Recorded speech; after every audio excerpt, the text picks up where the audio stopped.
आज हम भारत चीन संबंध के अंतर्गत मैकमोहन रेखा का अध्ययन करेंगे।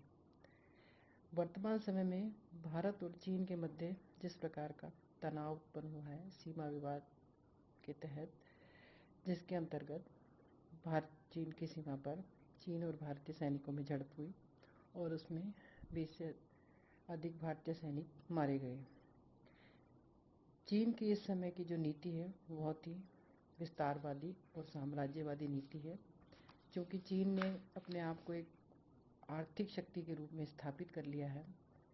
तो चीन इस समय अपने आप को एक ऐसे राष्ट्र के रूप में प्रतिष्ठित करना चाहता है जिससे कि विश्व में उसका दबदबा कायम हो। इसके अंतर्गत ही चीन ने जितने भी उसके पड़ोसी देश हैं, जिन भी देशों से उसकी सीमाएं मिलती हैं, वह अपने विस्तारवादी नीति को कार्य रूप में परिणित कर रखा है। और ये सीमाएं चाहे थल सीमा हो चाहे जल सीमा हो, चारों तरफ से दूसरे देशों की सीमाओं को अपने आधिपत्य में लेना इसकी नीति का प्रमुख अंग बना हुआ है। इसके अंतर्गत भारत और चीन के मध्य जो सीमा विवाद है वो 1962 के बाद से ही कोई भी सीमा के अंतर्गत कोई ऐसा निश्चित समझौता नहीं है। 1962 के युद्ध के बाद चीन ने भारतीय बहुत सारे हिस्से को अपने कब्जे में कर लिया और उससे वो पीछे नहीं हटता। उसके बावजूद भी पुनः वो उसकी जो नीति है भारतीय सीमा में आगे आगे अंदर प्रवेश करने की रही है। और इसी के चलते इस समय जो नीति रही वो बहुत ही आक्रामक रही। तो भारत और चीन में सीमा विवाद क्यों है, इसका कारण क्या है, क्यों भारतीय और चीन की सीमा स्पष्ट नहीं है, इसके पीछे हमें विगत इतिहास में देखना पड़ेगा कि भारत और चीन के मध्य एक समय में जो सीमा रेखा निर्धारित हुई थी वो रेखा थी मैकमोहन रेखा।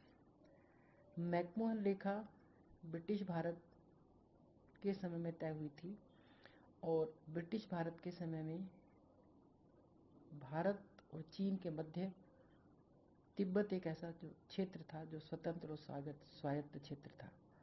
और तिब्बत और भारत के मध्य वो सीमा रेखा निर्धारित हुई, जिसके अंतर्गत तिब्बत का जो दक्षिणी हिस्सा था और जो अरुणाचल प्रदेश का तवांग क्षेत्र था वो भारतीय हिस्से में रहा और तिब्बत को आउटर तिब्बत और इनर तिब्बत में बांटा गया और आउटर तिब्बत की सीमा के अंतर्गत भारत और तिब्बत की सीमा रेखा निर्धारित हुई। लेकिन जब भारत स्वतंत्र हुआ, भारत से ब्रिटिश साम्राज्य समाप्त हो गया, तो स्वाभाविक रूप से तिब्बत का हिस्सा भारत के मध्य आ गया और भारत के अंतर्गत आ गया और तिब्बत स्वाभाविक रूप से वो सीमाएं भारत और चीन के मध्य वो सीमा निर्धारित हो गई।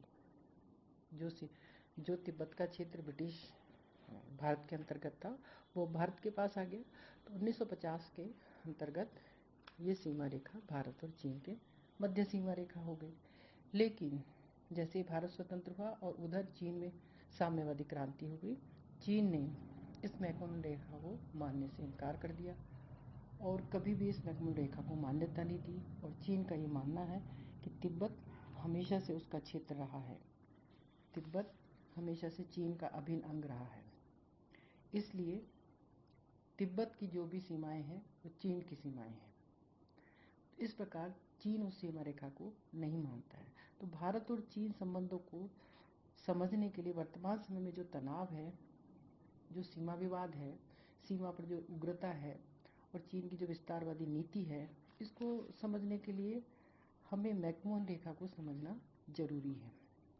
तो इसकी मैकमोहन रेखा को समझने के लिए हम 3 बिंदुओं के आधार पर इसको समझने का प्रयास करेंगे। सबसे पहले मैकमोहन रेखा है क्या, दूसरा मैकमोहन रेखा से संबंधित शिमला समझौता क्या है, तीसरा भारत तिब्बत और चीन इसके अंतर्गत अपना क्या पक्ष रखते हैं। सबसे पहले आता है मैकमोहन रेखा क्या है?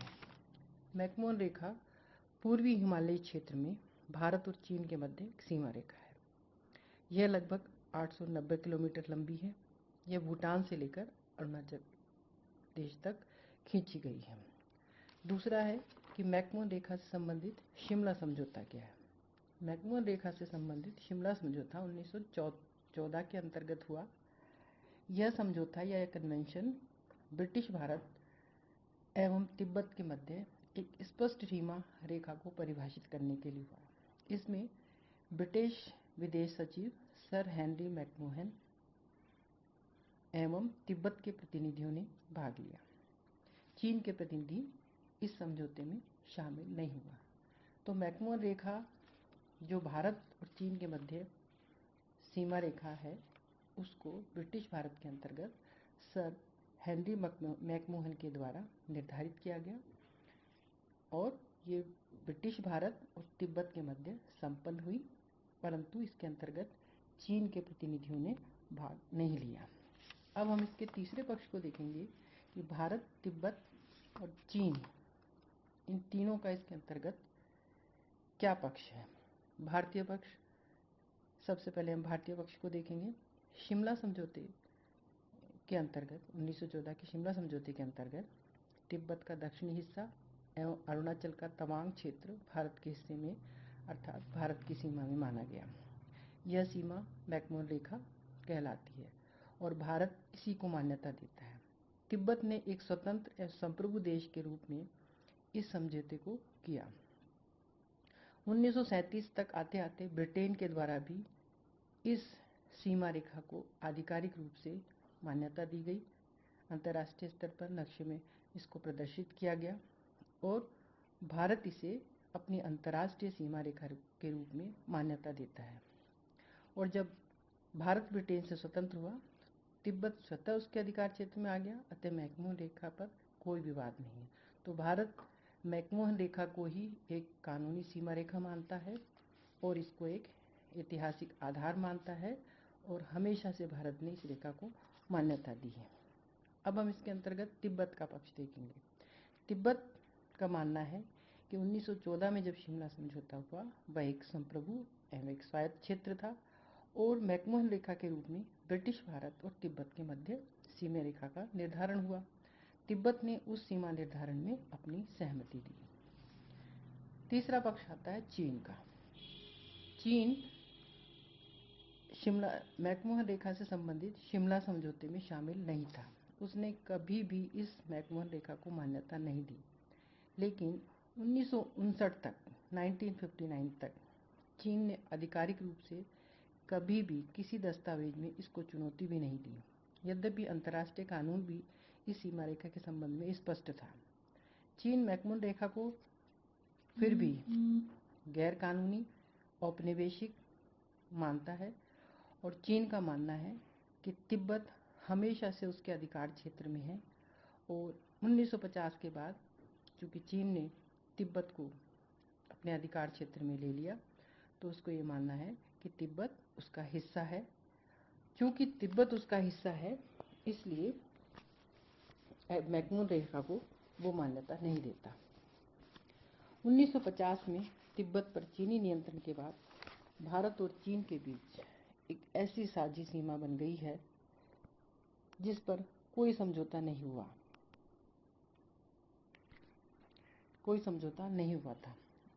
1959 में तिब्बत में विद्रोह हुआ। दलाई लामा ने भारत में शरण ली। उन्हें धर्मशाला में अतिथि के रूप में रहने की सहमति दी गई। 1962 में चीन ने भारत पर आक्रमण किया और भारतीय सीमा में आकर अरुणाचल के तवांग क्षेत्र पर अधिकार किया। बाद में वापस अपनी स्थिति पर वो अंतर्राष्ट्रीय दबाव के कारण वापस अपनी स्थिति पर लौट गया। तो इस प्रकार पिछले 106 वर्षों के बाद भी मैकमोहन रेखा का हर समय महत्व रहा है, क्योंकि यह रेखा तिब्बत जैसे संप्रभु स्वायत्त देश की अस्मिता को अपने में समेटे हुए है। चीन अपनी विस्तारवादी और आर्थिक वर्चस्व की नीति के आड़ में तिब्बत पर अपने नियंत्रण अधिकार को न्याय संगत नहीं ठहरा सकता और इसी कारण चीन, क्योंकि तिब्बत को अपना हिस्सा मानता है, तिब्बत पे उसने अपना आधिपत्य स्थापित कर रखा है, वो मैकमोहन रेखा को मान्यता नहीं देता। तो इस प्रकार हमने देखा कि भारत और चीन के मध्य जो विवाद का मुख्य कारण है वो मैकमोहन रेखा है, जिसको कि चीन मान्यता नहीं देता। और इससे संदर्भ में हमने मैकमोहन रेखा से संबंधित 3 मुख्य बातों को देखने का प्रयास किया। मैकमोहन रेखा क्या है, उससे संबंधित शिमला समझौता क्या है, भारत और तिब्बत और चीन का इसके संदर्भ में अलग अलग पक्ष क्या है। इसके साथ ही हम वर्तमान समय में देखते हैं कि चीन की कूटनीति की प्रकृति में 2 प्रमुख तत्व हैं। पहला विस्तारवादी, दूसरा आर्थिक साम्राज्यवादी। इसके कारण चीन का वर्चस्व बढ़ता जा रहा है और उसकी सीमा पर सभी देशों के साथ, चाहे वो थल सीमा हो चाहे वो जल सीमा हो, विवाद बढ़ता जा रहा है। इसमें चाहे दक्षिणी चीन सागर से लगते हुए देश वियतनाम, फिलीपींस, मलेशिया जैसे देश हों, हांगकांग या ताइवान का प्रश्न हो, या भारत के साथ सीमा विवाद हो। 1962 के बाद भारत के साथ चीन का पहली बार जो सैनिक झड़प हुई है अभी जून 2020 में, जिसमें भारतीय सैनिक मारे गए। तो भारत के साथ चीन के विवाद का मुख्य कारण है सीमा विवाद।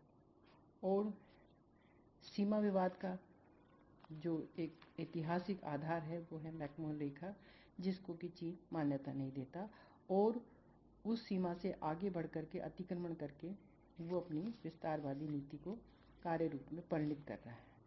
परंतु दुविधा यह है कि चीन ने अपने आर्थिक वर्चस्व के चलते सभी देशों पर अपना प्रभाव और प्रभुत्व कायम कर रखा है। यहाँ तक कि ब्रिटेन, जो कि 1914 के शिमला समझौते का एक पक्षकार था, 2008 में तिब्बत को चीन का अभिन्न अंग मान लिया। ब्रिटेन ने भी ये कहना शुरू कर दिया कि तिब्बत चीन का पार्ट है, क्योंकि चीन की IMF इंटरनेशनल मॉनेटरी फंड में हिस्सेदारी बढ़ गई थी।